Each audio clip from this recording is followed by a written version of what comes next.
फरमाया कि ऐ बांदी, तुझे तेरा मालिक फरोख्त करता है या नहीं। वो बांदी इस फिक्रों को सुनकर हैरान रह गई। कहने लगी, क्या कहो फिर कहो। उन्होंने फिर इरशाद फरमाया, उसने कहा, अगर वो फरोख्त करे तो क्या तुझे जैसा फ़कीर खरीद सकता है। फरमाने लगे, हाँ, और तुझसे बेहतर को खरीद सकता है। वो बांदी ये सुनकर हंस पड़ी और अपने खुद्दाम को हुक्म दिया कि इस फ़कीर को पकड़कर हमारे साथ ले चलो, जरा मजाक ही रहेगा। खुद्दाम ने पकड़कर साथ ले लिया। वो जब घर वापस पहुंची तो उसने अपने आका से ये किस्सा सुनाया। वो भी सुनकर बहुत हंसा और उनको अपने सामने लाने का हुक्म दिया। जब ये सामने पेश किया गया तो उस आका के दिल पर एक हैबत सी छा गई। वो कहने लगा, आप क्या चाहते हैं। उन्होंने फरमाया कि तू अपनी बांदी मेरे हाथ फरोख्त कर दे। उसने पूछा कि आप इसकी कीमत दे सकते हैं। हजरत मालिक रहमतुल्लाह ने फरमाया कि मेरे नज़दीक इसकी कीमत खजूरों की 2 बीजी हुई गुठलियाँ है। ये सुनकर सब हंसने लगे। उसने पूछा कि तुमने ये कीमत किस मुनासिबत से तजवीज़ की। उन्होंने फरमाया कि इसमें ऐब बहुत है। उसने पूछा कि इसमें क्या क्या ऐब है। फरमाने लगे, अगर इतर ना लगाए तो बदन में से बो आने लगे, अगर दांत साफ ना करे तो मुख में से सदाखंद यानी बदबू आने लगे, अगर बालों में तेल कंघी ना करे तो वो परेशान हाल हो जाए, जुए उनमें पड़ जाए और सर में से भो आने लगे, जरा उम्र ज़्यादा हो जाएगी तो बूढ़ी बन जाएगी, मुख लगाने के भी काबिल ना रहेगी। ऐज जिसको आता है, पेशाब पाखाना ये करती है। हर किस्म की गंदगियाँ, थूक, संक, राल, नाक में से चूहे वगैरह इसमें से निकलते रखते हैं। गम, रंज, मुसीबतें इसको पेश आती रखती है। खुद गर्ज इतनी है कि महज अपनी गर्ज से तुझसे महबत जाहिर करती है। महज अपनी राहत वो आराम की वजह से तुझसे उल्फत जताती है। आज कोई तकलीफ तुझसे पहुंच जाए, सारी मोहब्बत ख़त्म हो जाए। इंतहाई बेवफा, कोई कौल करार पूरा ना करे, इसकी सारी मोहब्बत झूठी है। कल को तेरे बाद किसी दूसरे को पहलू में बैठेगी तो उनसे भी ऐसे ही मोहब्बत के दावे करने लगेगी।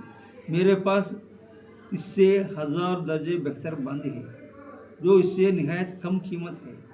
वो कापुर के जौहर से बनी हुई है, मुस्क और जाफरान की मिलावट से पैदा की गई है।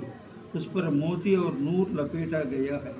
अगर खारे पानी में उसका आब दहन यानी थूक डाल दिया जाए तो वो मिठा हो जाए और वो मुर्दे से अगर वो बात करे तो वो जिंदा हो जाए। अगर उसकी कलाई आफताब यानी सूरज के सामने कर दी जाए तो आफताब बेनूर हो जाए, गहन हो जाए।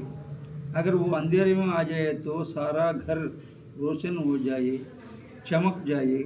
अगर वो दुनिया में अपनी जेबो जीनत के साथ आ जाए तो सारा जहां मुअत्तर हो जाए, चमक जाए।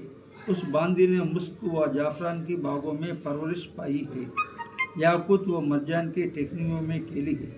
हर तरह की नियामतों के कीमों में उसका महल सराय है। तस्नीम जो जन्नत की नहरों में से एक नहर है, नहर का पानी पीती है, कभी वादा खिलाफी नहीं करती, अपनी मोहब्बत को नहीं बदलती, हर जुई यानी बेवफा नहीं है। अब तुम ही बताओ कि कीमत खर्च करने के एतबार से कौन सी बांदी ज़्यादा मौजू यानी मुनासिब है। सबने कहा कि वही बांदी जिसकी आपने खबर दी। आपने फरमाया कि उस बांदी की कीमत हर वक्त, हर ज़माने में, हर शख्स के पास मौजूद है। लोगों ने पूछा कि उसकी कीमत क्या है। आपने फरमाया कि इतनी बड़ी अहम और आलिशान चीज़ खरीदने के लिए बहुत मामूली कीमत अदा करनी पड़ती है। और वो ये है कि रात का थोड़ा सा वक्त फारिग करके सिर्फ अल्लाह जल्ल शानहू के लिए कम अज़ कम 2 रकात तहज्जुद की पढ़ लीजिए।